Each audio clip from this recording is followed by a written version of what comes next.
জুলাই আন্দোলনকারীরা যেমন মৃত্যু ভয়কে উপেক্ষা করেছেন, এই কারণে যেমন আন্দোলনকারীরা সফল হয়েছেন, তেমনি পাশাপাশি শেখ হাসিনার পতনের অন্যতম কারণ হচ্ছে সেনাবাহিনী তাকে আর সমর্থন করে নাই।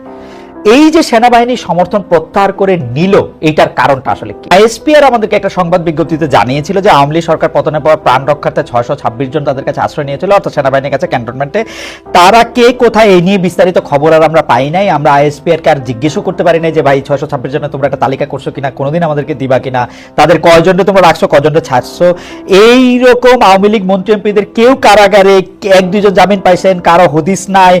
এই কারা কারা আবার বিদেশে, এই পিক এন্ড চুজটা আসলে কেমনে হইলো? মানে আমি একটা স্পেসিফিক উদাহরণ দিই। আমরা শুনেছিলাম যে ডক্টর আওয়ামী লীগের পররাষ্ট্রমন্ত্রীটা ডক্টর হাসান মাহমুদ এবং জুনাইদ আহমেদ পলক তারা বিমানবন্দর থেকে গ্রেফতার হয়েছেন, কিন্তু পরে আমরা পলককে কারাগারে দেখেছি, আর হাসান মাহমুদ বেলজিয়ামে বসে আমাদের সবার জন্য ওয়াজ করছেন, বাণী দিচ্ছেন, কি কি করতে হবে না করতে হবে বলতেছেন।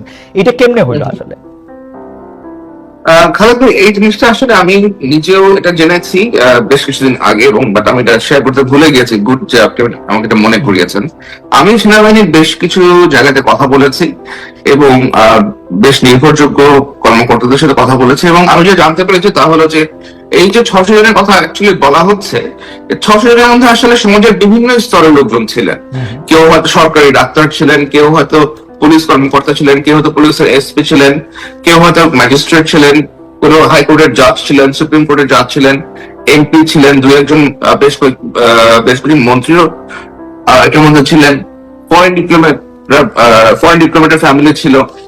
এরকম সমাজের বিভিন্ন জায়গা থেকে লোকজন আসছে, যাদেরকে সেনাবাহিনীর বিভিন্ন জায়গাতে সেনাবাহিনীর আপনার আশ্রয় দেওয়া হয়েছিল, এবং যখন সিচুয়েশন নর্মাল হয়ে যায় তখন তাদেরকে ছেড়ে দেওয়া হয়। এখানে আপনার রাজনৈতিক বেশ কিছু লোকজন এখানে ছিল। আমি যখন তাদেরকে জিজ্ঞেস করেছি যে এদেরকে আপনারা কেন কেন সেভ করা হয়েছে, আমাকে উত্তরটা আসলে দেওয়া হয়েছিল যে যান বাঁচানো ফরজ। আমরা জানতাম যে যদি এই লোকগুলোকে ছেড়ে দেওয়া হয় then they will be beaten to death. আমি যান বাঁচানো তো মানে নিজেরটা বাঁচানো ফরজ না, আরেকজনের যান বাঁচানোর ফরজ। আমাকে আমাকে আমাকে তারা এটা বলল যে আপনি আপনি একটা সোলজার, আপনি যদি আরেকজনের যান বাঁচানো ফরজ মনে করেন তাহলে কেমনি কি? আমি মনে করি না, আমাকে এটা বলা হয়েছে যে তারা ওদের প্রাণ রক্ষা করার জন্য এই কাজটা করেছেন, বাট এইটার সংখ্যা আসলে খুব বেশি না, এটার সংখ্যা খুব কম। কিন্তু আরেকটা জিনিস আমি আপনাকে বলি, যেটা আমি জেনেছি যে শেখ হাসিনা যখন দেশ ছেড়ে চলে যান, উনি যে দেশ ছেড়ে চলে যাবেন এই জিনিসটা আসলে একেবারেই অপ্রত্যাশিত ছিল। এটা এবং এটা আগে থেকে কোন রকম পরিকল্পনা করা হয় নাই। উনি যখন দেশ ছেড়ে চলে যান তখন আওয়ামী লীগের নেতৃত্বের বিভিন্ন লোকজন বিভিন্ন দিকে আপনার ছড়াছিটায় গেছেন। বেশ বড় একটা অংশ আপনার ভারতে চলে গেছে, তারা এখনো কলকাতায় অবস্থান করতেছে, ইন্ডিয়ার বেশ কিছু হোটেলে। তো সেনাবাহিনী গিয়ে কাউকে পালাতে সাহায্য করছে অথবা পালিয়ে যেতে দিচ্ছে, বিষয়টা আসলে এরকম না যে সেনাবাহিনী ওদেরকে আটকায় রাখছিল, সব এমপি মন্ত্রী অথবা এদেরকে এখানে ওরা আটকায় রাখছিল এবং like when the situation normalized they allowed them to go। বিষয়টা আসলে ওরকম না, এখানে সমাজের বিভিন্ন শ্রেণীর লোকজন ছিল।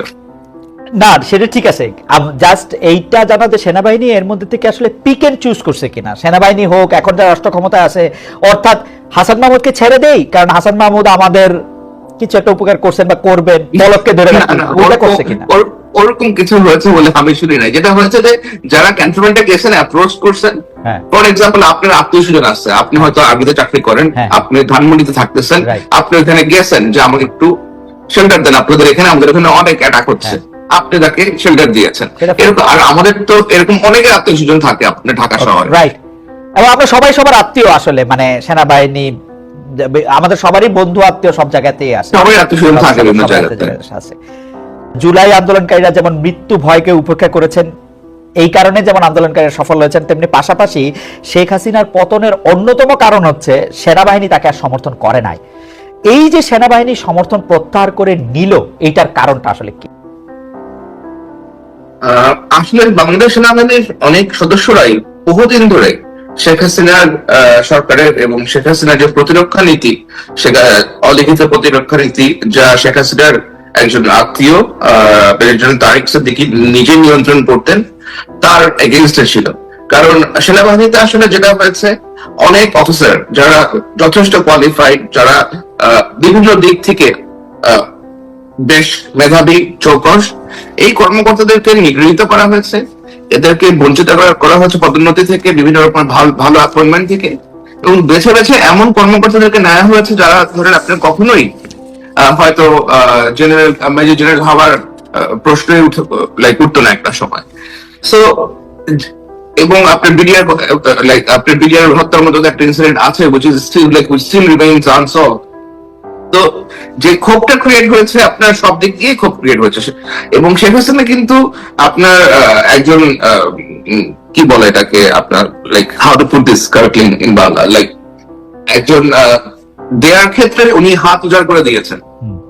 সেনাবাহিনীর সদস্যদেরকে বেতন ভাতা বৃদ্ধি বলেন, খানা দানার বিষয় বলেন, অনেক কিছু অনেক রকমের ফ্যাসিলিটিস, অনেক কিছু উনি করে দিয়েছেন। কিন্তু এতে কিন্তু আসলে কোনো লাভ হয় নাই। হ্যাঁ, উনি হয়তো টানতে পেরেছেন, বাংলাদেশ সেনাবাহিনীর সদস্যদেরকে ড্র্যাগ করতে পেরেছেন একটা নির্দিষ্ট পয়েন্ট পর্যন্ত, কিন্তু যখন পাবলিক এবং স্টুডেন্ট এক হয়ে গেল, সেনাবাহিনী সদস্যদের তো অলরেডি একটা গ্রাফ ছিল আগে থেকে। So they didn't really take her side anymore.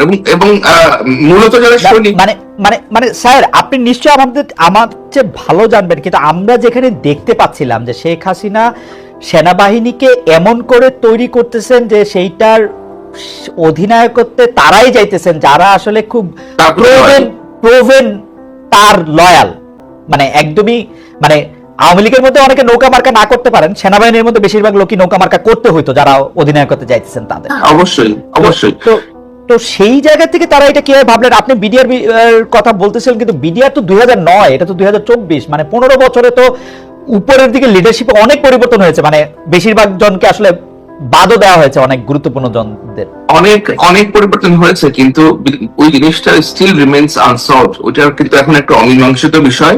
ওটার মূল পারপেট্রেটরস কারা সেটা এখনো চিহ্নিত করা হয় নাই বলেই প্রায় সর্বস্তরের সামরিক বাহিনীর সদস্যরা মনে করেন। এবং যে ধরনের অফিসারদেরকে আপনার প্রমোশন দেওয়া হচ্ছে তাদের লয়ালিটির জন্য, এদের বেশিরভাগই আপনার ওরকম যোগ্যতা নাই এবং ওরকম মেধা নাই, কিন্তু এটা কিন্তু আবার জুনিয়র কমান্ডার সবাই জানে। তো একটা জুনিয়র অফিসার যখন দেখতেছে যে এই লোকটা যে সুপার সিনিয়র ছিল সারা জীবন, for example general Aziz, he was a super senior officer, আপনি তাকে টেনে সেনাবাহিনীর প্রধান বানায় দিচ্ছেন, এটা তো সবার চোখে লাগবে অবশ্যই। এবং এমন একটা ব্যক্তি যার ভাইরা শিশু সন্ত্রাসী ছিল, এরকম আরো অনেক উদাহরণ আছে। আপনার জিয়াউল হাসান, যে লোক জীবনে আর্মিতে কোনো কমান্ড রোলে ছিল না, সে আপনার ম্যাট্রিক ইন্টারমিডিয়েট অবশ্যই সেকেন্ড ডিভিশন না, যেটা থার্ড ডিভিশন পাইছে, পিএসসি কোর্স করে নাই, এনডিসি করে নাই, you made him major general, this man was involved with hundreds of murders. তো এরকম কাজকর্ম যখন আপনি করবেন, এটা তো একটা সুশৃঙ্খল বাহিনী, এরা তো আপনি যত যাই কিছু বলেন, এই বাহিনীর মধ্যে তো একটা ডিসিপ্লিন আছে, কাজ তো করতেছেই। তারা দেখতেছে যে এই সমস্ত নটোরিয়াস এলিমেন্টকে তারা গিয়ে ড্র্যাগ করে করে প্রমোট করতেছে, এবং যারাই জেনারেল তারেক সিদ্দিকীর সাথে ঘনিষ্ঠ, যারাই জেনারেল তারেক সিদ্দিকীর ওয়াইফের সাথে ঘনিষ্ঠ, তারাই আজকে প্রমোশন পাচ্ছে, অন্যরা প্রমোশন পাচ্ছে না। মানুষের তো ক্ষোভ অবশ্যই সৃষ্টি হবে, এবং এই ক্ষোভ যখন আপনার ছাত্র জনতার সাথে একীভূত হয়ে গেছে, then of course naturally they step down. Zulkarnain, আমি যে বিষয়টা জানতে চাচ্ছিলাম যে আমরা কিন্তু শুনে আসতেছিলাম যে ভারতীয়, আমি খোলাখুলি বলি যে ভারতের যে সেই বাংলাদেশের সেনাবাহিনীর মধ্যে কারা কোন অফিসার, কারা কি করতেছে, কাদেরকে রোল প্লে করতে দেওয়া উচিত না উচিত, এবং ভিতরকার যে বিভিন্ন তথ্য, যে তোমাকে এই তথ্য দিয়ে দিব, তার ফলে তুমি আর ব্রিগেডিয়ার থেকে মেজর জেনারেল হইতে পারবে না, মেজর জেনারেল হলে আর লেফটেন্যান্ট জেনারেল হবে না, এই যে এগুলির ব্যাপারে তারা বেশ ভূমিকা রাখছে, তারা তাদের লোকদেরকে এখানে বসাইতেছে। তাহলে হঠাৎ করে আমরা 15 জুলাই, 16 জুলাই, 20 জুলাই, মানে আমরা দেখলাম সেনাবাহিনী বলতেছে যে আমরা এদের উপরে গুলি চালাবো না, আমরা দেখতেছি তারা কমান্ড শুনতেছে না, আমরা দেখতেছি তারা শেখ হাসিনার উপরে প্রত্যাহার করতেছে। এটা কেমনে হইলো? তাহলে কি ভারতীয় বাহিনী কি আর তাদের উপরে প্রভাব সৃষ্টি করতে পারে নাই, বা তাদের বসানো লোকগুলি কি হঠাৎ করে নিষ্ক্রিয় হয়ে গেল সব? না, এখন বাংলাদেশ সেনাবাহিনীর সদস্য সংখ্যা কত? 2,40,000 প্লাস হবে খুব সম্ভবত, আর একটু বেশি হবে। এখন কতজনকে নিউট্রালাইজ করছে? হয়তো গিয়ে 50টা কর্নেল সাহেবকে নিউট্রালাইজ করছে, 30টা ব্রিগেডিয়ারকে নিউট্রালাইজ করছে, 100টা মেজরকে নিউট্রালাইজ করছে। কতজন হবে? 500 জন কর্মকর্তা, 1000 জন কর্মকর্তা হবে। 1000 জন এগেইনস্ট আপনার 2,40,000 আর্মি তো চেইন অফ কমান্ডে চলে, তাই না? মানে আমরা এরকম শুনছি, রিপোর্ট না দিলে কেউ ব্রিগেডিয়ারই হইতে পারে না, কর্নেল পর্যন্ত আসসালামু আলাইকুম, লেফটেন্যান্ট আগে বললাম যে অফিসার যার প্রমোশনই হওয়ার কথা না, যে সুপারসিডেড, যে আপনার অর্গানাইজিং করে আসছে সারা জীবন, তাকে আপনি বানাই দিচ্ছেন জেনারেল সাহেব। তো ওই এখন তো মেজর সাহেব তো জানে যে এটা একটা অর্গানাইজার, এটা একটা চরিত্রের একটা লম্পট। আমি তো কমেন্ট মানবো না এখন, কারণ আমার আশেপাশের লোকজন আছে, like I will follow the public আর সেই। ওকে, কারণ তারা আমার কাছে তারা 20 জায়গায় একটা বেশ বড় লেটার পাঠিয়েছিল ফর প্রেস রিলিজ। আমি জানি না লাইক রাইট। তো ওইখানে তারা বেশ স্পষ্ট করে কিন্তু তাদের বিষয়গুলো উল্লেখ করে দিয়েছিল যে তারা কেন এই সরকারের আদেশ আর তারা মানবে না। ওকে, আচ্ছা, তাহলে আপনার কাছ থেকে আমরা আপনার টুইটে এবং আপনার রিপোর্টে আপনাকে আমরা দেখেছি যে এটাই আসলে বলতে, যে সেনাবাহিনীর আসলে যারা মিডল এবং যারা আরেকটু জুনিয়র কর্মকর্তা তারাই আসলে এই চাপটা সৃষ্টি করেছিল মূল কমান্ডের উপর।